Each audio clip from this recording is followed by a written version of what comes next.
The federal government will send a state like California or New York or Illinois money for Medicaid and for Medicare, right?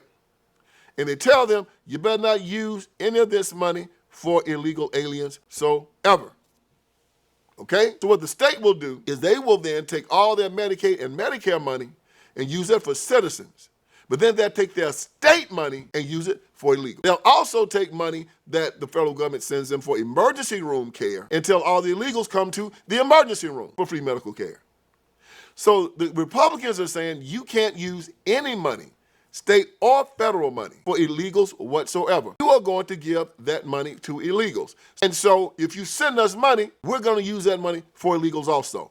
And the feds and the Republicans are saying all of this money should be used for American citizens, period. For people that we have said you can come to the country, not for illegals, not for people who've broken into the country and didn't show up for their courtroom hearings.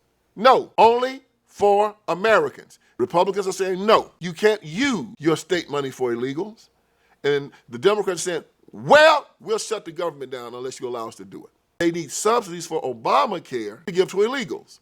If they were using their state money, because they want to use all of their state money for Obamacare subsidies for citizens, and they weren't giving it to illegals, you wouldn't have this problem. So they want to use their state money for illegals, federal money for Obamacare, and they're asking the federal government to give them more money for Obamacare because they don't want to use their state money for Obamacare because they want to give that to illegals. That's the whole debate. That way we know you're not giving it to illegals. Now, Republicans ain't got enough sense to explain it just that simple. We're doing that because we found out that if the federal government is giving you money for Obamacare subsidies, you're going to use your state money for illegals and bring them up to your state and to your sanctuary cities.